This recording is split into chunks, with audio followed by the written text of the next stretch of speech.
Hi guys, I thought I would do a video for you to show you some annotations on one of the essays that I have used for the rhetorical analysis on the final before. Some people have asked about context and structure of the piece and how that really plays into rhetorical analysis, so this is a perfect example of that. Now, remember that you always want to pay attention to the information that you are given about the article because it gives you some context and some important information regarding the author and the author's credibility to speak on the topic. The title of this piece is called Unnatural Death by Lewis Thomas. Notice the dates of his life. He was a doctor, researcher, and administrator. He wrote of science and literature in a unique way. He served in the war after studying neurology, practiced pediatrics, and conducted research on rheumatic fever and immunological defense mechanisms.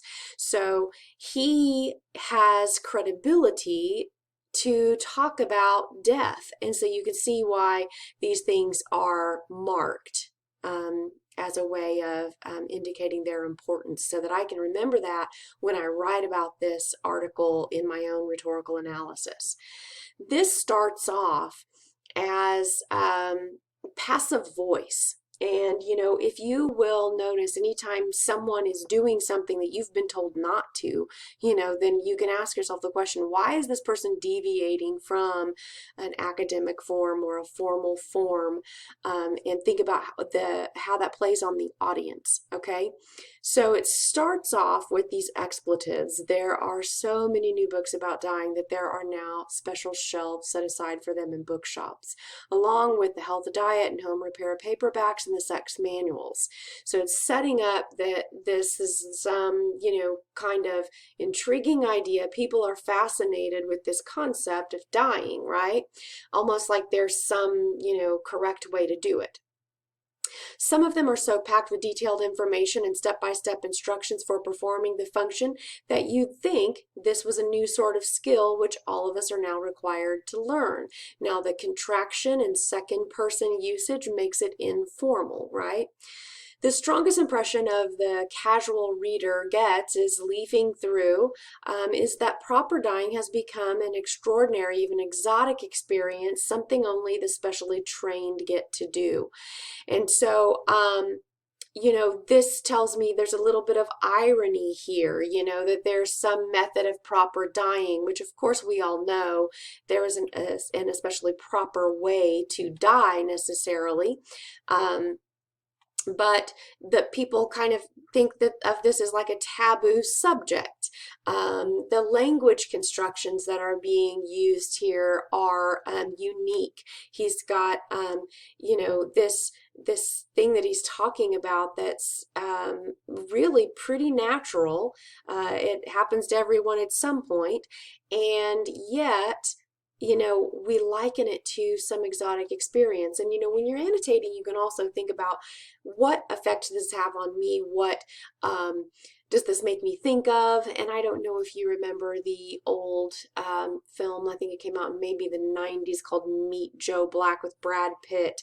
And I remember this concept in this film about this person dying. And I remember the trailer showing kind of Brad Pitt from behind, and there are like fireworks going off in the sky, you know, like this was this magnificent experience, you know, this, you know, walking into the light kind of experience, and it really isn't. It's just natural.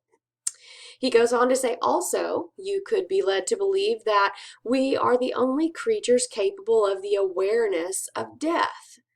That when all the rest of nature is being cycled through dying one generation after another, it is a different kind of process done automatically and trivially more natural, as we say.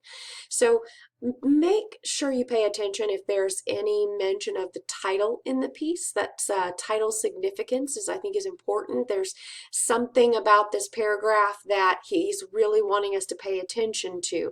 Well, of course, this is one of his main ideas here, is that death is just a natural process. Notice the way that he calls humans creatures here, and that death is just a process. And then he goes into the discussion of some different examples. So I'm talking about the way that this piece is structured, all right? So the first example is about a tree. The next example that I've numbered here for you to point out is the field mouse. And then the third is he likens them both together. Okay, so let's take a look. An elm tree in our backyard caught the blight this summer and dropped stone dead, leafless almost overnight. One weekend it was a normal looking elm, maybe a little bare in spots, but nothing alarming. And the next weekend it was gone, passed over, departed, taken. All those euphemisms, right? Taken is right, for the tree surgeon came by yesterday with his crew of young helpers and their cherry picker and took it down branch by branch and carted it off in the back of a red truck, everyone singing. So in other words, the passing of this tree, even though a tree is a living thing, it really wasn't a big deal, you know. And he uses these hard words like stone dead and the blight, but then he uses the euphemisms to make it sound a little bit less harmful. Gone, passed over, departed. But, you know, people are singing about it, okay? And then the dying of a field mouse at the jaws of an amiable household cat is a spectacle I have beheld several times. It used to make me wince. Early in life, I came up throwing sticks at the cat. I gave up throwing sticks at the cat to make him drop the mouse because the dropped mouse regularly went ahead and died anyway. But I always shouted unaffections at the cat to let him know the sort of animal he had become. Nature, I thought, was an abomination. Okay, so now he's using that first-hand experience.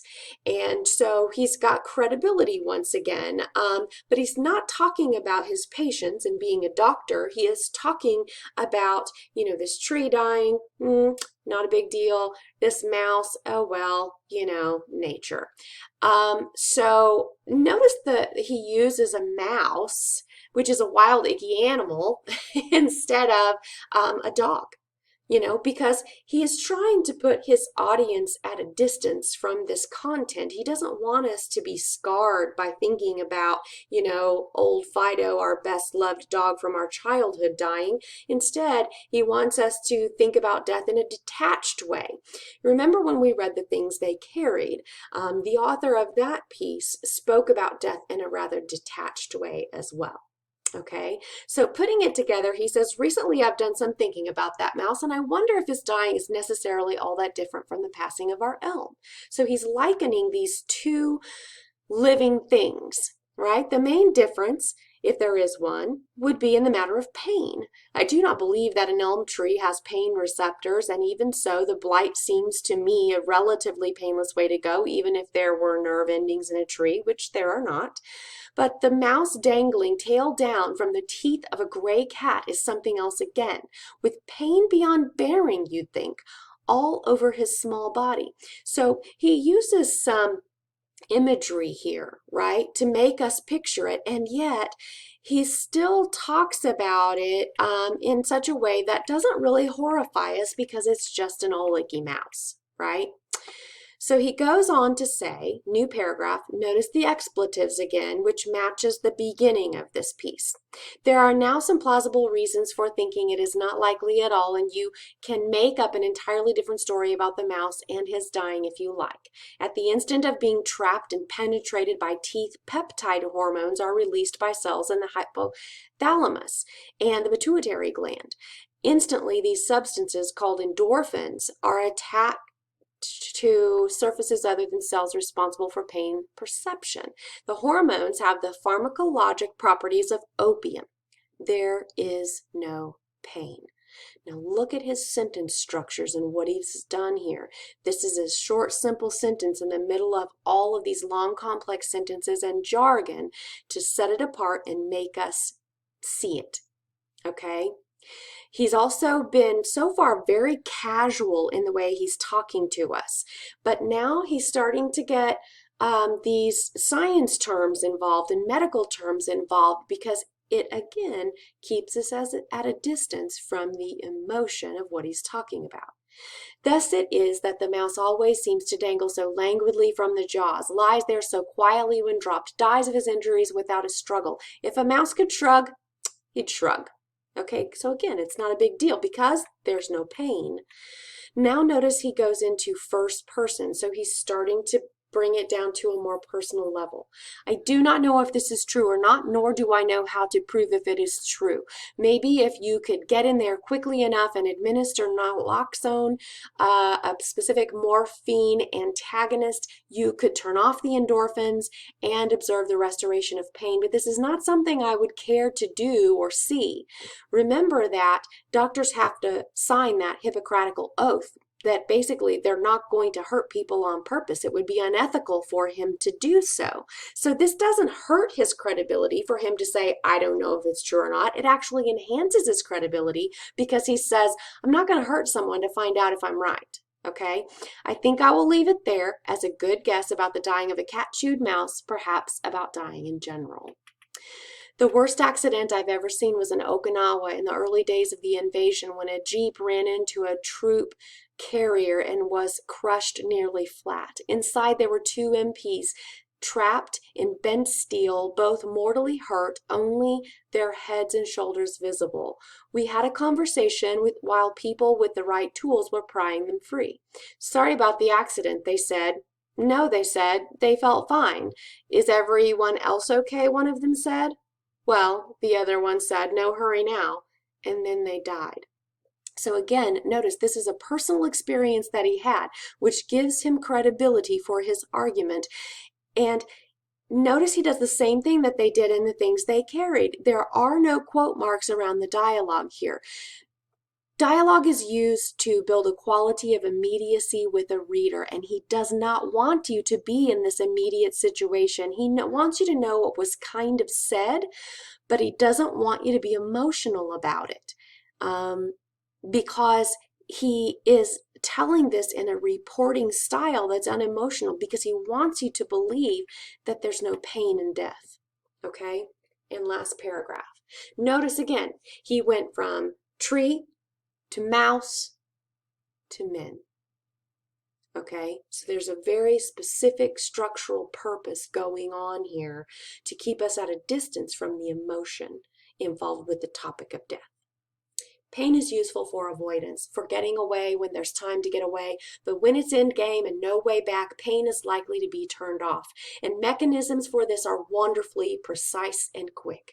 If I had to design an ecosystem in which creatures had to live off each other and in which dying was an indispensable part of living, I could not think of a better way to manage.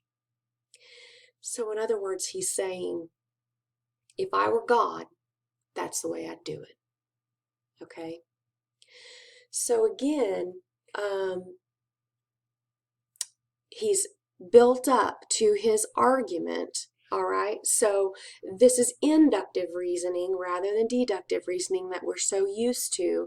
And this is a section of his book, The Medusa and the Snail. And so the prompt would be something like this. Analyze the rhetorical devices Lewis uses to sustain his argument about the nature of death. Now, this one was a little bit leading, saying specifically, look at those appeals like logos, pathos, ethos.